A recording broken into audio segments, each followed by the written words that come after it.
Guys, हजुरहरूलाई स्वागत छ नयाँ मेरो ब्लगमा। हजुरहरू के कस्तो हुनुहुन्छ? हजुरहरू सन्चै हुनुहुन्छ होला भन्ने आश गरेको छु। म पनि यहाँ एकदम सन्चै छु।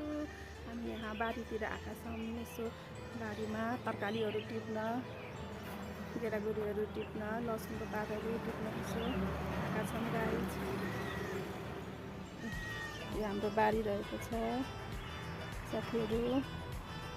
यसरी यहाँ केराउहरू यहाँ फलेको छ, केराउहरू टिप्ने तरकारीहरू यसरी हो। म र बहिनी आएका छौँ बारीमा तरकारीहरू टिप्न। यसरी रामचनाहरू अनि केराउहरू टिप्न आएका छौँ गाइज। हजुरहरूले के गर्नुभएको छ आजको दिनमा भन्नुहोला। हामी यसो बारीतिर आएका छौँ तरकारीहरू टिप्न। हेर्न सक्नुहुन्छ यो तरकारीहरू यसरी यहाँ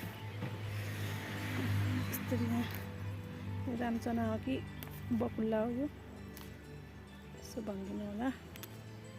अलि घरदेखि अलि टाढा छ साथीहरू बारी, त्यही भएर तरकारी बारीमा आएका छौँ हामीहरू। यसरी हामीले यो आफै लगाएको तरकारी हो।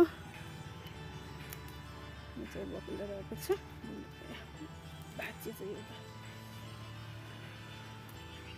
टिप्ने। आज के गर्दै हुनुहुन्छ साथीहरू? आजको दिन यसरी गयो हामीले तरकारीहरू टिप्दै भिडियो बनाउँदै गइरहेको छ साथीहरू। हेर्न सक्नुहुन्छ तरकारीहरू टिप्न पर्यो। आज घाम पनि लागेको छैन साथीहरू। यतातिर हजुरहरूको घरतिर घाम लागेको छ छैन भनिदिनु होला साथीहरू।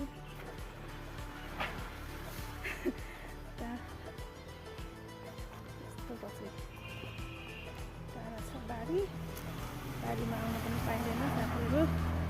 यस्तो बस्छ लसुनहरू सुकेर अलि बिजो पर्छ साथीहरू। हेर्न सक्नुहुन्छ हाम्रो लसुन बाली रहेको छ, हाम्रो लसुनहरू हो। लसुन यति साह्रो हो मोटो पनि लसुन छ।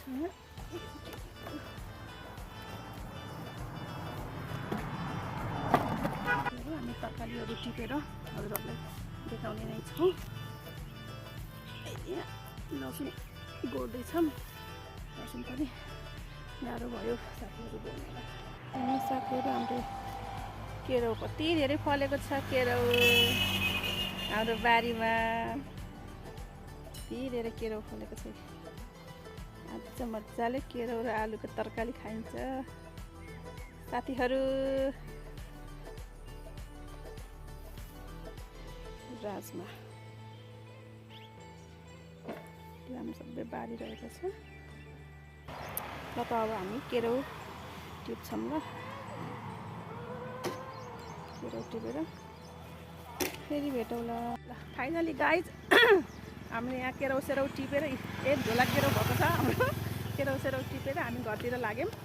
अब अगाडि यसो नास्ता पानी गरेर किनेर घरतिर जाने हो। अब घर गएर हामीले कति केराउ टिप्यौँ, के टिप्यौँ भनेर हजुरहरूलाई देखाउने छौँ गाइज।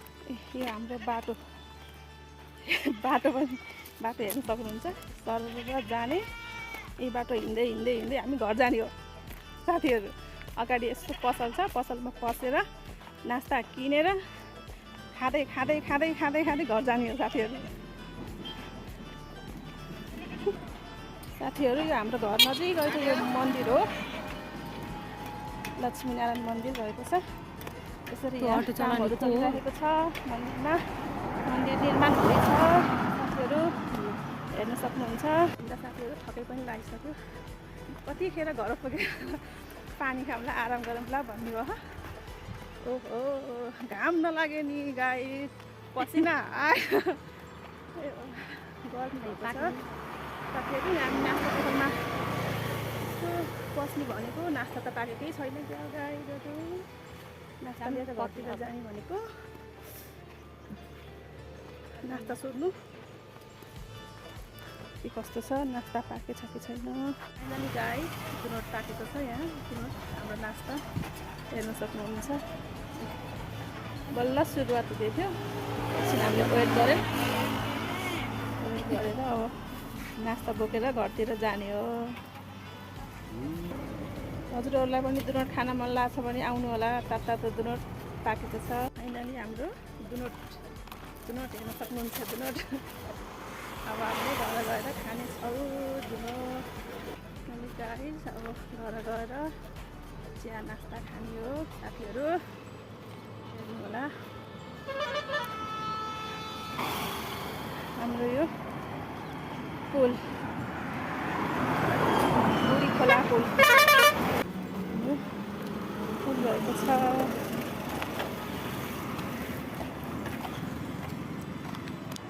धुलो उडेर फाइनली गाइस हामी घर आइसकेका छौँ। तरकारीहरू लिएर गाडीबाट तरकारीहरू टिपेर ल्याएर घर आयौँ। बहुत एकदम थकै लाग्छ साथीहरू। त्यो पनि हेर्न सक्नुहुन्छ। हाम्रो तरकारीहरू केराउ, यो केराउ रहेको छ अलि टिपेको। यो चाहिँ बेथीको साग, यो चाहिँ मम्मीले बनाउनु भएको टिपेर। अनि यो चाहिँ लसुनको पात हो। यो चाहिँ हाम्रो घरको ठुलो फुलकोपी। कति ठुलो फुलकोपी हेर्नु साथीहरू। हजुरहरूलाई पनि तरकारी चाहियो भने लिन आउनु होला।